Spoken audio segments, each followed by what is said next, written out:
We're at the India Pavilion at the World Economic Forum at Davos, and joining us now for a special conversation is the leader of the Indian delegation here at the World Economic Forum, Minister for Commerce and Industry, Piyush Goyal. Goyalji, welcome, and it's great to have you with us. Thank you.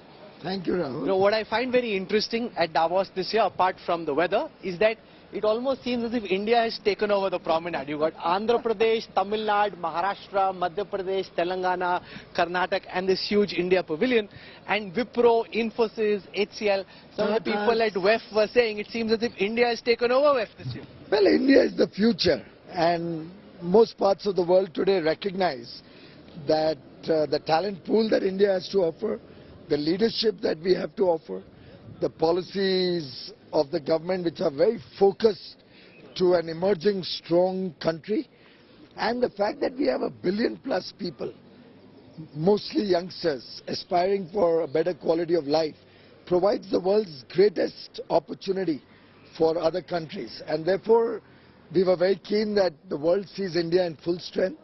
All the states have interacted with me over the last 2-3 days. They're all very excited to be here to showcase their states. This kind of healthy competition, yet the India first spirit amongst all states, irrespective of political affiliation, will help us show to the world India should be your destination. For the last couple of years, it seemed as if India was poised for takeoff, but something or the other always held us back, whether it was the pandemic initially, the Ukraine-Russia war now, rising in interest rates, inflation. Is that been a bit of a bummer for you, because you've been kind of poised for takeoff but not really taking off? Well, all of the issues you mentioned were before every country in the world. Sure. So in that sense, we relatively were better off. We were able to be very nimble in our decision making, in our policies. We were able to quickly align ourselves to the needs of the people of India. You saw the announcements yesterday. Very, very well thought out, very well crafted policies to address challenges of inflation, and also showing to the world that this is a country which is very responsive to the times. You saw how during COVID, Prime Minister Modi led from the front, how he was able to rejig our health systems, rejig our business policies, open up the economy, reform different sectors. So I think converting a crisis into an opportunity is something we've seen Prime Minister Modi do, whether it was in Gujarat for almost 12-13 years, now 8 years in Delhi, and that's something which has really endeared him to the people of India. Inflation is a big challenge. You've gone in a big step reducing taxation on fuel products, but are you concerned that this could potentially be a losing battle? Like, the government has a certain cushion, you're trying to use it, but given global pressures, this is a tough battle to fight? Not at all. We are looking at various steps. For example, look at ethanol. Now, ethanol is a natural substitute for the crude oil consumption, and the growth in India. 8 years ago, when we came into government, India was producing ethanol worth about 400-500 crores. This year, it will be about 30,000 crores of ethanol alone. And in the next 3 years, as we transition to about 20% ethanol blending in our petrol vehicles, we are looking at a 65-70,000 crore economy on the ethanol alone. Now, a $10 billion economy on ethanol substitutes our import requirements, gives that much more money straight to the farmers or to the people engaged in that whole ecosystem, helps us create jobs, helps us create consumption within the country. So the Prime Minister's thinking is very focused on a very balanced, futuristic economic growth, recognizing the changing times. So our transition to, let's say, renewable energy is also the envy of the world. Our effort to bring energy security to India, the new plans that we have to look at international grids. I've just discussed with my counterpart, the investment minister of Saudi Arabia, to try and see if we could further Honorable Prime Minister's idea, where he had articulated that one earth, one grid, so that power could flow and renewable energy could flow from one country to the other, given different time zones, and support us in peak hours. So it's really a very holistic thinking that we are working on. You know, we're walking past now the blockchain hub of Davos 2022, and it's interesting how this year, whether it is cryptocurrencies, NFTs, the Internet of Things, have moved away from just being on the Internet to having a very physical presence here at the World Economic Forum. How big a policy challenge is this for government? I think it's not a policy challenge, it's an opportunity. We are, of course, engaged with blockchain technologies in a big way. The talent pool that India has is serving world markets when it comes to creating blockchain products. In terms of cryptocurrency, I think the world today has realized that it's not something which one can just accept without due diligence and without proper regulatory processes in place.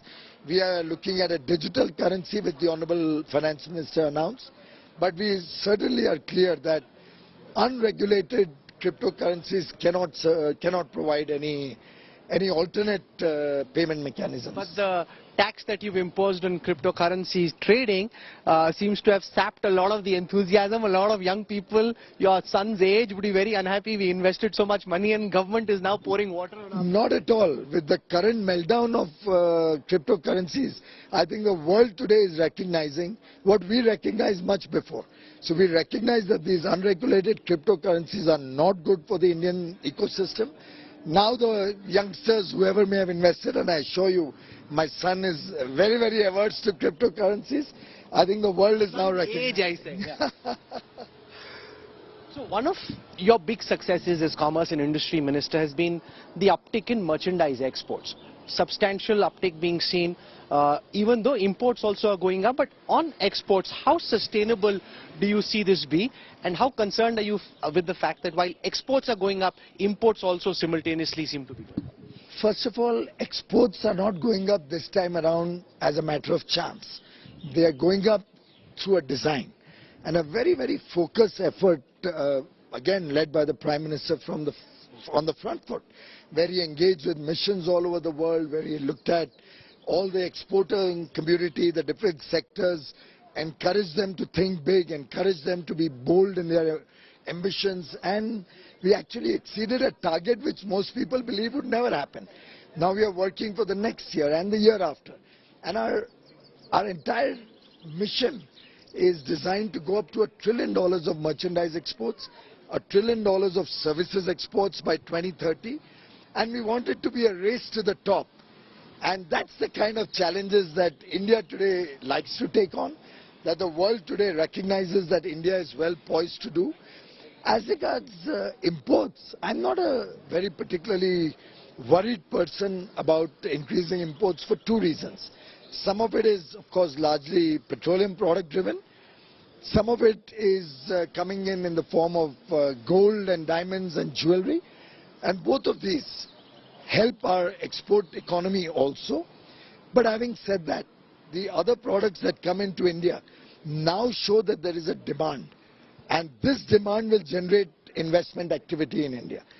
Unless people would see demand, they are not going to come to India and set up large manufacturing factories or plants. So wait, now speaking of investment in India, we're walking past the India state lounges. There's Andhra Pradesh, there's Tamil Nadu, there's Maharashtra that follows, Karnataka and Telangana also here. Does this lead to competitiveness? Like a Janpat kind of situation that you come to my shop, you come to my shop. How do you deal with this very natural element that there be competitiveness amongst states? You know, before we set out to come to Davos, we engaged with all the states who are participating and the ministers, the chief ministers. And I must share with you, it was such a lovely feeling we got. That's your state, Maharashtra? Yeah, where we had the industry minister of, the environment minister of Maharashtra was coming in also on the call, and everybody committed that we are going to be looking at India first. Our focus is going to be to get the India story out as a great story. No politics when you're out of the country, unlike, of course, some leaders.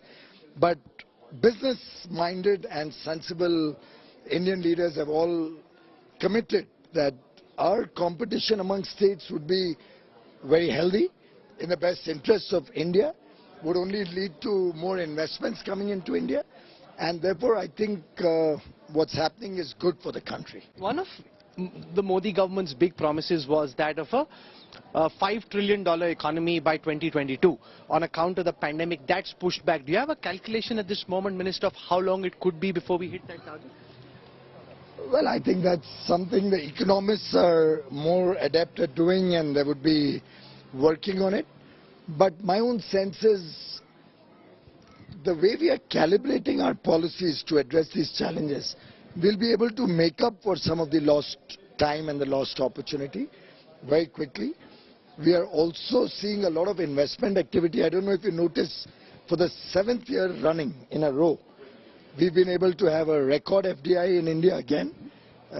We've crossed $83 billion last year, despite 2 waves of COVID, despite the war in Ukraine. And that shows that the world recognizes India is the place to be. India is the country which offers a stable future, a large market, talent which can give good outcomes. And I was with the CEO of IBM this morning. They have nearly 130,000 people working in India already. And they're looking at literally having 15 to 20,000 new jobs in India every year. They have about 5,000-6,000 people on research, which they are looking at doubling now. And clearly, they see that India is the place where they can add value at the most competitive conditions. One of the big challenges of the post-pandemic world is that global companies are looking to realign their supply chain, not be dependent on China, have a China plus one kind of formulation. We've seen countries like Vietnam, Bangladesh benefit from it. In the conversations that you're having here at WEF, what are you picking up about how these global corporations are viewing coming and investing in India? Well, I think what India offers is a whole bouquet. What Vietnam is focused on is 1 or 2 sectors. Bangladesh, in fact, largely 1 sector. And on both those cases, the advantage that they had so far was the zero duty access for their exports into Europe, into UK. For Bangladesh being a less developed country, for Vietnam because of the FTA that they have with EU. We in India are, of course, have had challenges in trying to get an FTA with these 2 geographies, but right now we are at a very sweet spot. Both UK and EU are engaged with us, especially after a success with Australia and UAE. I think there's a lot of buzz and excitement about doing free trade deals with India.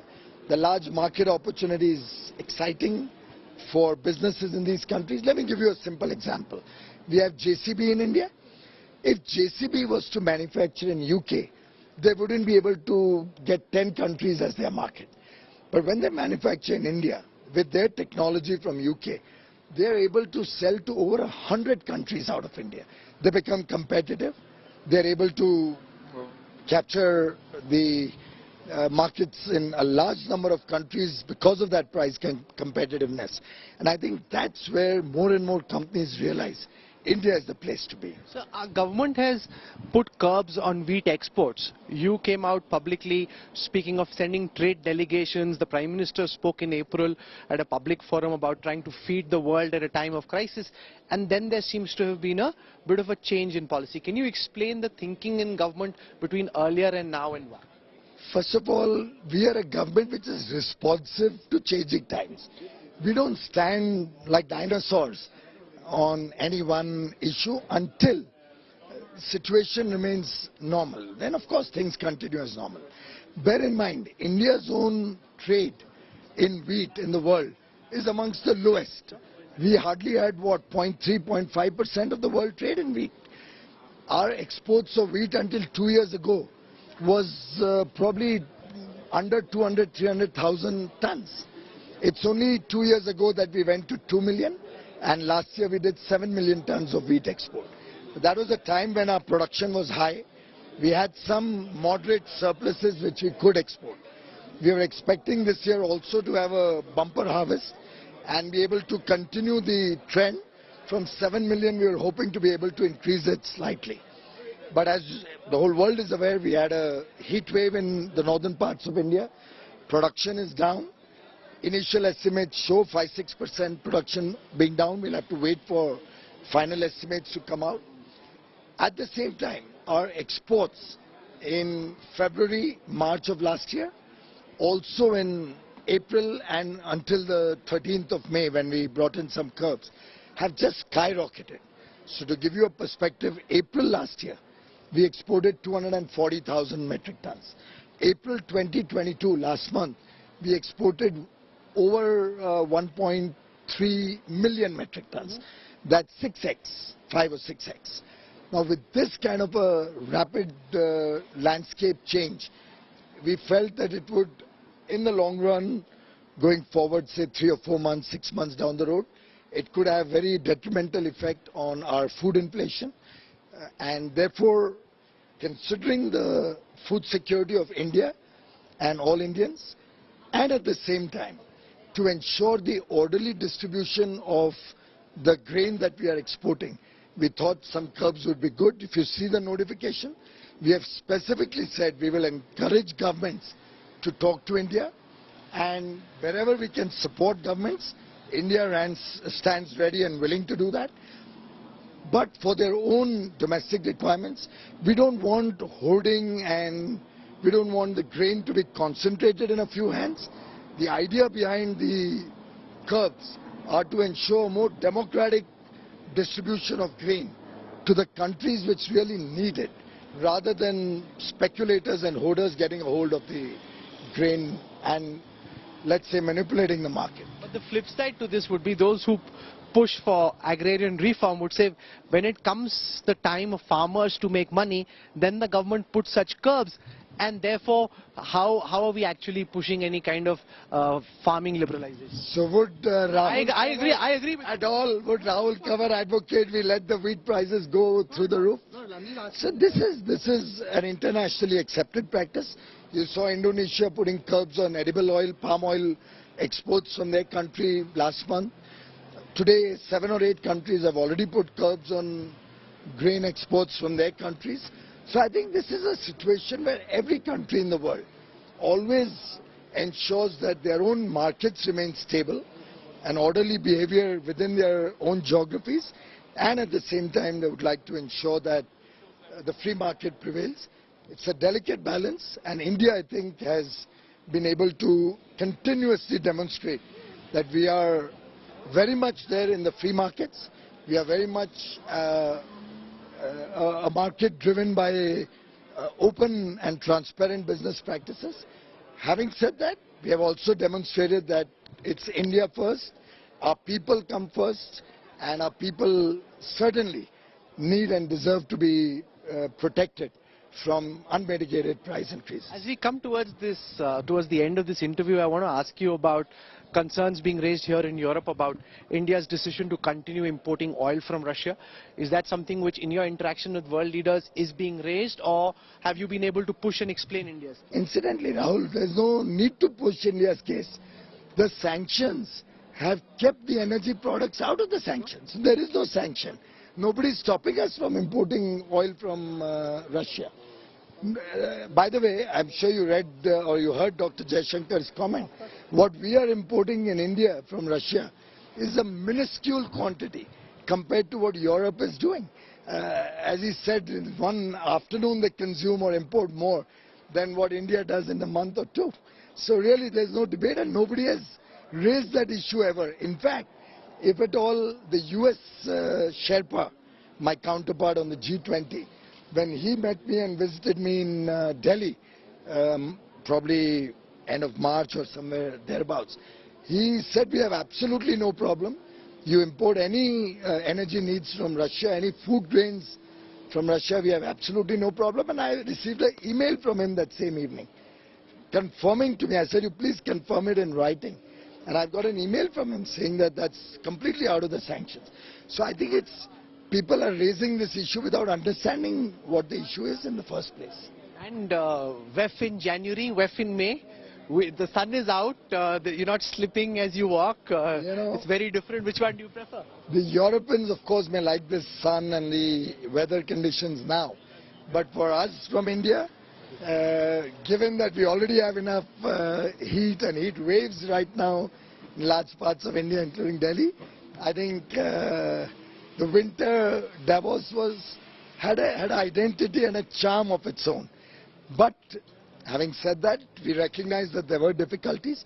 I'm glad that they've organized it despite all those challenges. I'm glad that we can physically and personally meet and connect with so many leaders and political and business leaders at one platform once again. And we just walked past HCL.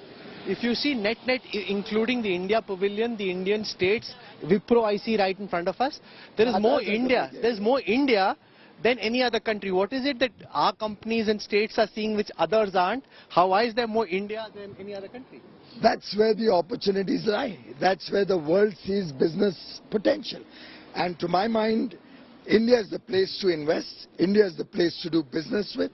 India provides very, very focused, strong, stable leadership, very, very committed to the orderly development of India. They are seeing a new India, which was never experienced over so many years.